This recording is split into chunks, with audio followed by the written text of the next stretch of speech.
We're gonna work. Let's put this thing together. Hi everybody. Isn't that cute?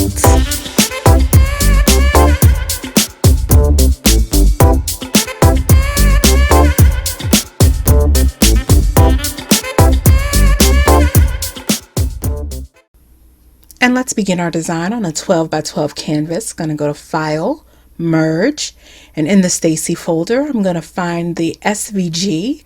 It'll be in black and white, and the merge function just pops her right on the canvas that we're working on. We're going to go ahead and color her by first clicking Ungroup. And the great thing about Cocoa Twins is that if you ungroup, every single element isn't ungrouped. You'll still be able to work with like styled clusters. So let's start with her skin. Going to color it a nice brown, get some melanin in there. Same thing with her legs. Now I need to figure out what I'm going to do with her dress. So I have a nice dark red that I want to use.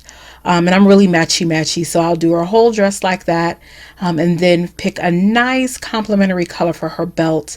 Green, I think I'll do this nice blue, and then I'll do the same for her shoes. Now for her earrings, I think I want to do something a little different, and I want to work with a texture. So I'm going to go into the texture fill box, and I'm going to look for some gold. I think I love a gold hoop, so I think that'll work well here. This first gold, I'm not really feeling it, so let me find a different gold. Okay, so she's looking really good, and so I'm just going to draw a rectangle all around her to select every element and group. Now what I'm going to do is going to go to our offset menu, going to open that right up and click offset and bring us down so that I have a nice size offset of the entire image, and I'm going to bring her down to about 0.045. Yeah, once I get there, then I'll go ahead and click apply.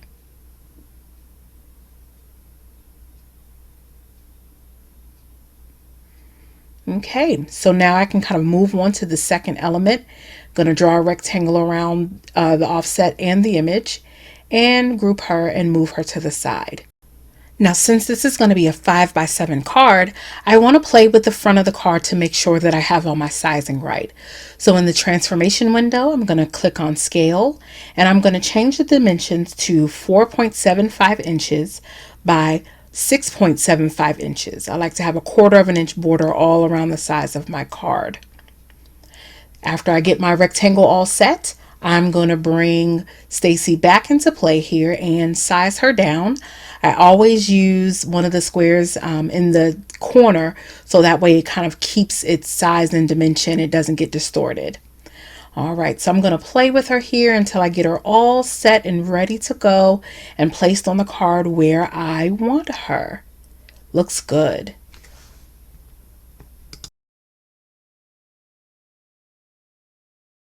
Now we have to have a little bit of font on this card, a little sentiment. So I'm going to go to my font box and we'll do a nice encouraging phrase on here. This will be an encouragement card. So I like something with a little bit of edge to it. So we'll type in "Get it, sis," and got to make it look a little different. So I'm going to bring it a little closer. Going to go to my font box and let's see, going to center this and play with the line spacing just a little bit, but I want to make sure that I change this font, and my favorite font is Julietta at the moment, so I'm going to go ahead and change that to Julietta, fix my line spacing just a bit, and get ready to put this on the front of this card. Gonna size it up. Want it to kind of hug her curves, hug her figure a little bit, really complement her position on the front of the card. And now, okay, that looks good. So we're going to go to the fill box and go ahead and make it black. And then I'm also going to make the line color black as well. Now, sometimes I like to add a little visual interest to my cards by working with the colored shadow. So I'm going to right click and press duplicate. and that'll give me another sentiment. I'm going to move it off to the side so I can work with it off the front of our card. Let's see, I'm going to turn it blue, I think, both the line color and the fill for right now. And then I am going to work with the transparency a little bit. Make it less bold, make it see-through, bring the transparency up until I get it about right, and we'll give it a try. Part of design is just trial and error. You never know what you're going to get. I'm going to get rid of the line color altogether for right now because I really don't need it. And then I'm going to put it behind my sentiment. Just in case yours doesn't go right behind the sentiment, you can just right click and press send to back, and that'll send it right behind. And then you can kind of place your shadow just where you like it. So I have it where I like it, but you know, I'm not liking the color. It's really reading purple, and I really like the blue. So I'm going to decrease the transparency, make that blue a little more bold. And yeah, I think I like that. So that's the front. Now that I have the front of my card looking great and just the way I like it, we're going to go ahead and get ready to layer it up. So I'm going to add 2 new canvases to my screen here. And then I like to just copy the entire card front and paste it onto my new canvas. So we're going to do that first layer, and I'm going to get that on there. I'm going to delete Stacy just to leave my card mat because again, this is a print and cut. So just going to get that on there, and I'm going to go in and make sure my registration marks are on type 1 because I'm using my Cameo. And just because I'm type A, I like to make sure it's kind of centered in the middle of the page there. So get that just like I like it. Then I'm going to go onto the second canvas, paste again, turn on those registration marks. Now I'm going to delete the card mat and the sentiment. Oh, and my shadow too. So now I'm just leaving Stacy. And leaving Stacy here, and oh, I have to make sure that I remove my offset. So I'm just going to ungroup and move my offset off to the side. Got to find it. Sometimes you got to do that. Move it off to the side. And now I want to make sure that I just cut around Stacy. So what I'm going to do now is I'm going to go right in to my offset window one more time and put my offset on to about 0.005. So that's a super tight cut around Stacy. Not much of an offset, not much white space at all, but it'll be just what we need to get a nice tight cut. That's a really easy way to do that. Okay, now that we have her all situated, I'm gonna cut my offset off of this screen, add another canvas, and place it onto that brand new third canvas. Now we're going to be cutting this out of cardstock, so we don't need registration marks, but I am going to color it black just to remind myself that I want to cut it out of black. So there we have the front of the card, we have Stacy, and we have the offset. And now we are all ready to get ready to cut. But before we can cut, I need to go in and print out each layer. So I'm going to print out the front of my card mat. Then I'm going to go to my layer with Stacy and I'm going to print her out.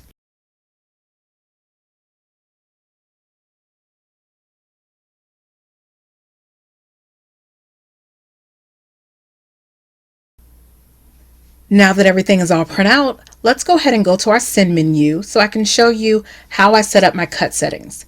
You'll notice that everything's in red when I first get here, but I only want to cut out the outside of the mat. So I'm going to click on by line. So we're going to cut by line color.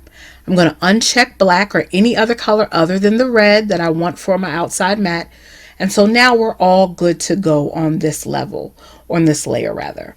I'm going to do the same thing for Stacy and make sure when I go to her layer, I am also going to go to the send button, check by line, and then I'm going to uncheck anything other than the red of the offset that we put around her. And now we're ready to cut. Once you get your paper and your mat loaded into the machine and press start in the software, your machine will then read the registration marks that printed out on your paper. And the registration marks just let it know where to cut on the paper so that you can get the result as designed. And of course, you'll do this for every layer of your design that you've printed out.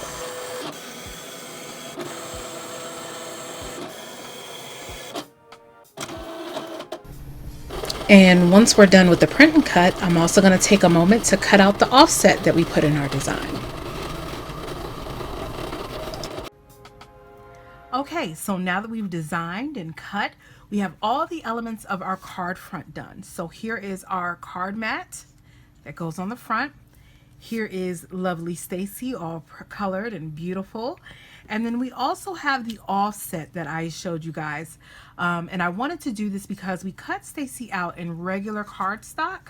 And while that's fine, I like to add a little more weight and quality to the front of my cards, especially because we're going to pop her up on pop dots. So I wanted to make sure I had an offset that was nice and strong. And so I cut this offset out in 110-pound paper. I got this from Michael's. It's by Recollections, and they have it in black and white and all different colors now, which I think is great. But this cardstock, it really is much heavier and much weightier than our regular cardstock. So we're going to put these two on top of one another, and it's going to create a really beautiful card front. For this part, I'm going to bring into play our wonderful, lovely Zig pen. This is the roll and squeeze tip. This is two-way glue. So when you apply it and you put it on, it'll be blue. And so that means that if I go ahead and apply it and adhere it while the glue is still blue, it'll be permanent. However, if I apply it and let it dry a little bit and it turns clear, that means that it's repositionable. So this is actually a great glue for crafters to have. All right, so the roll and squeeze tip has a ballpoint tip on it, and so that's really awesome because it allows us to have a lot of control when it comes to applying the glue on the back. Now, I'm not really neat and pretty when it comes to this adhesive. It gets on there how it gets on there, but that works for me. All right, so we got it on there. We're going to turn it over here, and we're going to line it up with our offset. Now, it's liquid glue, so you'll have an opportunity to do a little bit of moving around, not a whole lot, but enough to really get it on your offset. Okay. And then I just want to press it down. And you'll notice I didn't put so much on there that the glue is coming out of the sides. So she's on there and she's just about perfect. And so you'll notice that she's not curled anymore because we have her on that 110-pound paper, and she is ready to go on the front of our card. So we're going to set this to the side and we're going to get our card base together. So for the base of our card, we're going to be using two pieces of cardstock. The first piece is going to be another piece of 110-pound paper. I really like this for the base of my cards. It really gives it a lovely quality and a nice weight to it. And then for the inside of our card, I'm just going to bring in a regular old 65-pound piece of white cardstock. Okay. Now some people like to do 110-pound on 110-pound on the inside, but for me that's a little too much. So the 65-pound on the inside is just fine. For our 5x7 card, we're going to need to trim our 110-pound paper down to 7x10. Okay, and so I'm just going to bring my Fiskars trimmer in, and I'm going to, on the 8.5 side, I'm going to trim off 1.5 inches because that'll leave us at 7. And then I'm going to trim off 1 inch because that will leave us at 10.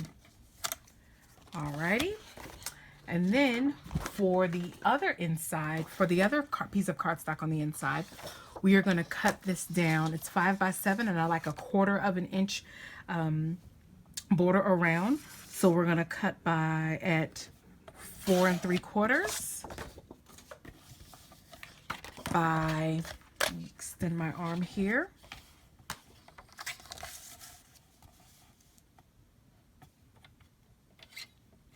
Six 3/4. Sorry, that's out of frame, you guys. My trimmer is a little longer. All right, so now we have our card base and our card inside. And what I want to do now is I want to get a nice, crisp, clean fold on our card base. So how I do that is with my Martha Stewart scoring board. This thing is amazing. They have it in different sizes. This is the 12 by 12, but they also have other contraptions such as Score Pals and We Are Memory Keepers has their own trimmer. Whatever works for you is fine. I just happen to use my Martha Stewart simply because it's the one that I have. So here we go. 5 by 7 card. Remember, we have a 7 by 10 card base, and we're going to score it right at 5 with the 10 going across the top. Now, because it's the 110-pound paper, I scored a little heavier, not so much that it breaks or, tears the paper, but I do go over it a couple of times to make sure that I get a nice, good crease there. And then I'll just fold it in half here, take my bone folder, and give it a good crease. Perfect. All right, so let's put this thing together. I always like to start with the inside of my card because I just, want to be able to work on the outside and be done with it when I'm done.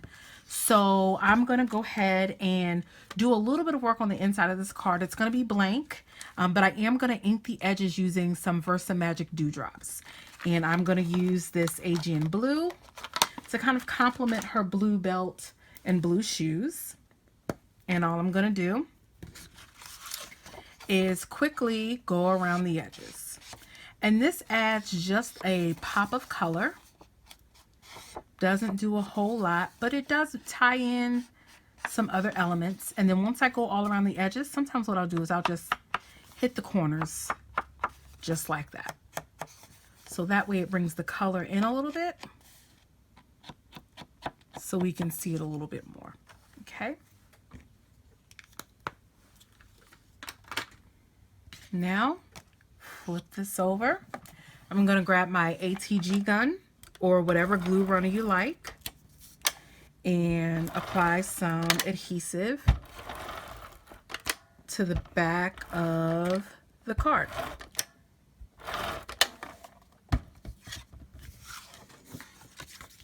Open it up.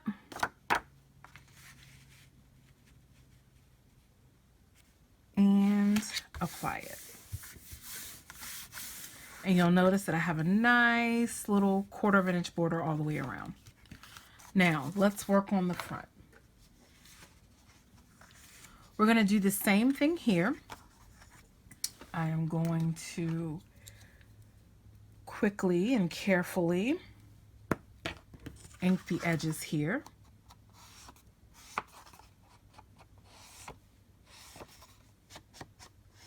Again, just the pop of color.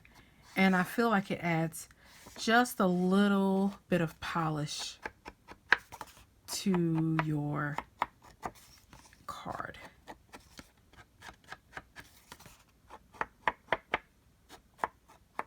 There we go.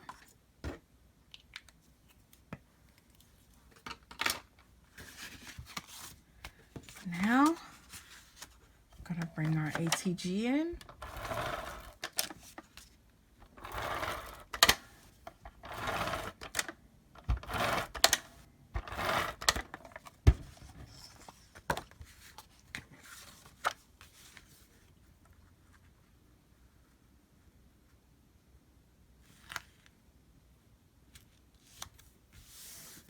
And apply it right to the front.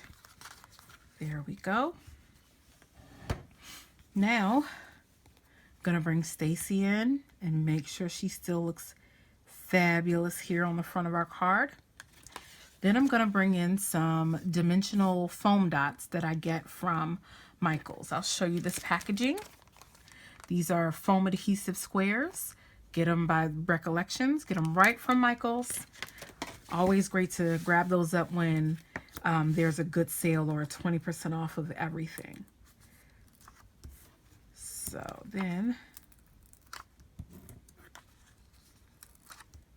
just apply some of these dots. Don't be stingy. Be really generous.